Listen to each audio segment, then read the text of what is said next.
Hey friends! Today, I'm so excited to break down something that's honestly been huge for me since hitting perimenopause, and that's creatine. Yep, the supplement we all used to think was just for bodybuilders and gym buffs. But trust me, this one is way more than a muscle booster, and I can't wait to share how it's helped me feel sharper, stronger, and more like me again. If you've been dealing with brain fog, word loss, or low energy, you're going to want to stick around for this.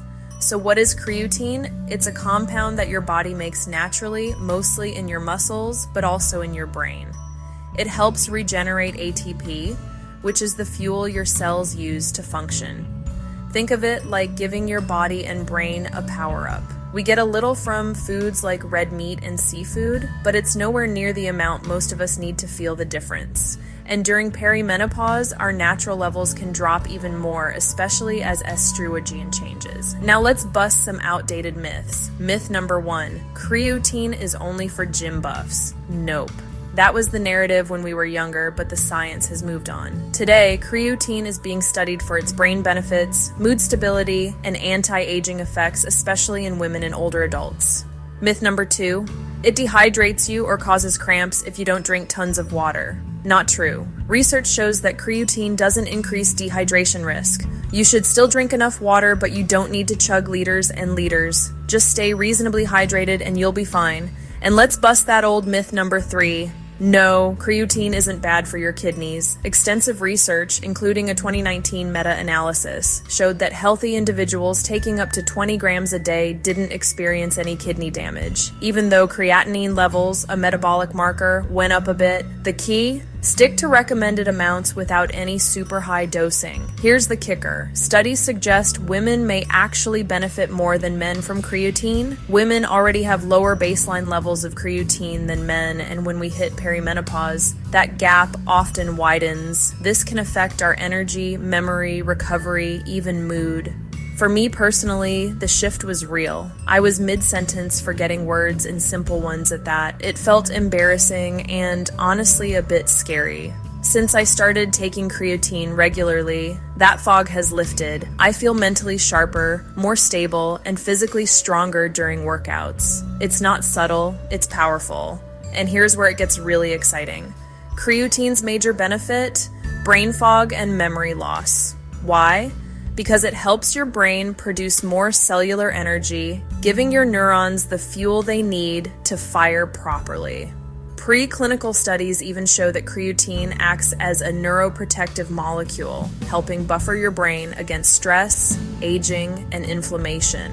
If you've got a heavy cognitive day, or you're running on low sleep or high stress, you can even up your dose. Some researchers suggest that splitting up to 10 or even 12 grams throughout the day can give your brain a real performance boost. Let's look at the research. A 2024 meta-analysis showed creatine improves memory, attention, and processing speed, especially in women and older adults.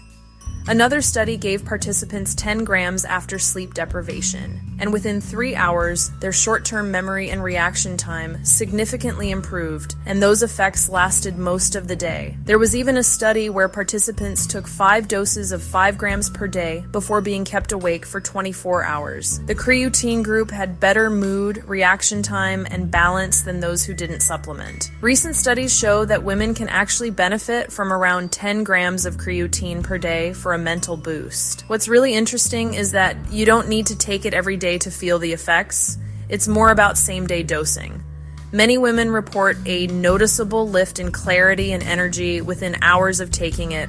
Bottom line, creatine doesn't just help when you're well rested. It can protect and fuel your brain when you're running on empty, during sleep loss, high stress, and even hormone-related fatigue. It's not just about brain fog.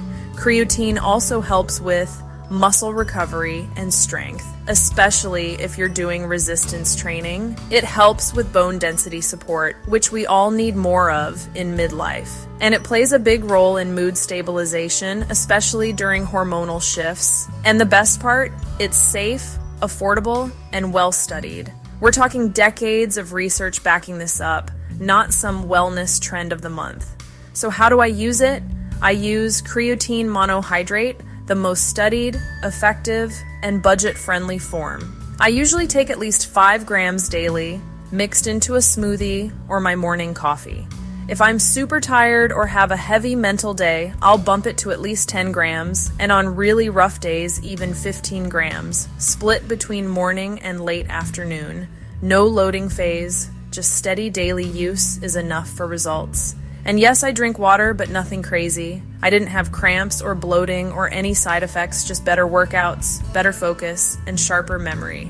Honestly, creatine is something I now recommend to everyone I care about. If you're in perimenopause, struggling with energy, focus, or performance, this could be a total game changer. But beyond that, it's something your mom, dad, and best friends could benefit from too. The brain perks are that good. If you're curious, start small. Try 5 grams a day for a few weeks and see how you feel. Track your energy, your focus, your memory.